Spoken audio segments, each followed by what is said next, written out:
अगर आप भी चाहते हैं कि SBR म्यूजिक प्रेजेंट का ऑडियो वीडियो सबसे पहले आप तक पहुंचे, तो मेरे चैनल को सब्सक्राइब कीजिए और साथ में बेल आइकन भी दबाइए। सारी दुनिया को भुलाने का मन करता है, सारी दुनिया को भुलाने का मन करता है, खुद से खुद को मिटाने का मन करता है। ख्वाहिश दिल की कहीं पागल न कर दे, ख्वाहिश दिल की कहीं पागल न कर दे, मुझे सबको छोड़ इस दुनिया से दूर कहीं जाने का मन करता है। जे पे रहे मोर भरोसा, छोड़ के जानू गइले रे, कके प्यार हमसे जाने प्यार नानी भइले रे। जे पे रहे मोर भरोसा, छोड़ के जानू गइले रे, छोड़ के जानू गइले रे। जे पे रहे मोर भरोसा, छोड़ के जानू गइले रे, कके प्यार हमसे जाने प्यार नानी भइले रे, प्यार नानी भइले रे, प्यार नानी भइले रे, प्यार नानी भइले रे। मीठी मीठी बातें करके प्यार उसे खाती रे, प्यार कर लो जब उनसे हाथ अपन छुड़ाती रे, प्यार कर लो जब उनसे हाथ अपन छुड़ाती रे। होकर खुशी में सब कुछ अपन हम गमैली रे, अपन हम गमैली रे। जे पे रहे मोर भरोसा, छोड़ के जानू गइली रे, कके प्यार हमसे जाने प्यार नानी भइली रे, प्यार नानी भइली रे। Music director Ritik Singh. प्यार नानी भइली रे,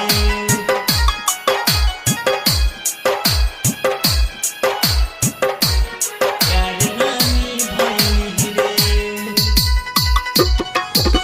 सपना हजारों दिखाती रे, पलकों पे सजाती रे, नैन मिलाओ जब उनसे तो नैन अपन छुपाती रे, नैन मिलाओ जब उनसे तो नैन अपन छुपाती रे।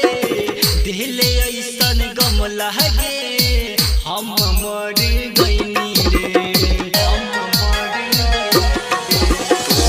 जे पे रहे मोर भरोसा, छोड़ के जानू गइली रे, कके प्यार हमसे जानू प्यार नानी भइली रे, प्यार नानी भइली रे, म्यूजिक डायरेक्टर ऋतिक सिंह। प्यार नानी भइली रे।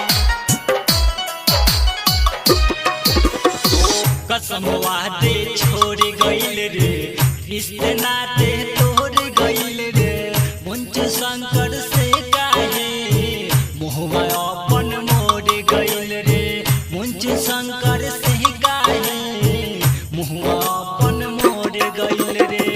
उज्जवल मुस्कान के काहे प्यार भरल दिल तोड़ गइल रे, प्यार भरल दिल तोड़ गइल रे। जे पे रहे मोर भरोसा, छोड़ के जानू चल गइले, कके प्यार हमसे जानू प्यार नानी भापइले, प्यार नानी भापइले। Music director Ritik Singh. प्यार नानी भापइले,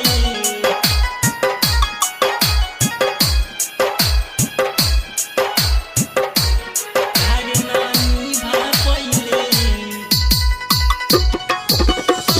जे पे रहे मोर भरोसा, छोड़ के जानू गइले रे, कके प्यार हमसे जाने प्यार नानी भइले रे।